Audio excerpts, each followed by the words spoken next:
and it keeps the exhaust out of the building. And when they back in, the hood of the truck slides right back and park.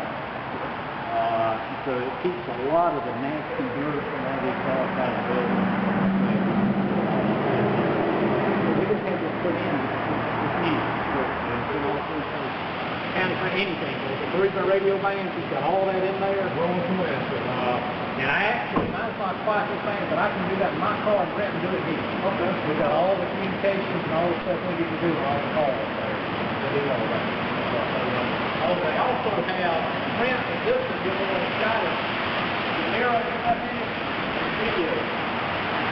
So when they hit the red light, video everything they're doing on that road. Okay. That's what they run in the police cars, and we're going to know here to get video. Yeah, the man using their back to the computer screen that is computer screen that we pull up here. We do our accountability, all that, the computer, the radio in the back, all that stuff that we can work from out here, or we can go up front and he can work from the front.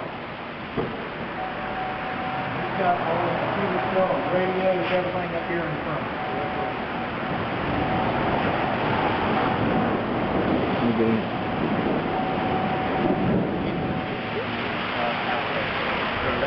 That's part of it. That's what you do. You got to have a train extra too. Yeah. And they're made basically heavy duty for fire service or whatever they are. Because we go buy furniture locally.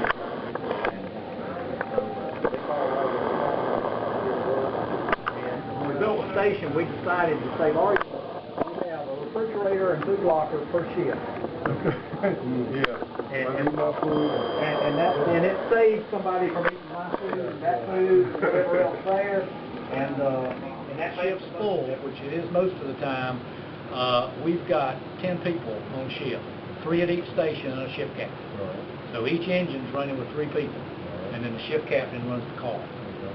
So and we've been that way for the biggest part of this year, and before it was like 2 per. So we've got it to 3 now. We think it's not safe. In terms of capabilities, you mentioned the engine, different role assignments. That's something that rotates with each person on the ship, or one person knows how to do one specific. They're most of them are cross-trained fairly well.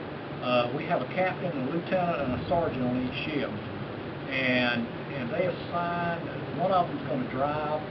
And they know what they're going to do at the beginning of the ship. Somebody's going to ride the front seat, somebody's going to be in the back. And then they have specific duties that they perform on certain calls. If it's a house fire, they know what tools to take, they know what to do. If it's a wreck, they know what to do. He talked about the hearse tool a while ago. This engine out here carries our extrication equipment. And so it responds to any extrication, anywhere it is in the district, or it's a backup for our surrounding district.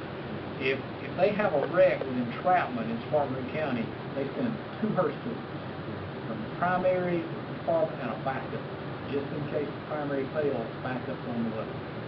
So we're backup for, well, whoever, Boiling Springs, Westview, Hilltop, whatever else there.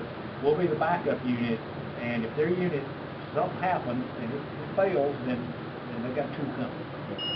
If they get there and they find out that they don't need it and something happens, then they just cancel it when they come back. But that's been done in Spartanburg County for a number of years. EMS used to be backup, and they've got out of the extrication. The fire service does all of that now, which works good, and we're close. So if we get a wreck with entrapment on the interstate, if it's ours, they're going to send the closest department to back us up with extrication and cancel if we get there and find out it's not tracked. So that's just a built-in safety thing.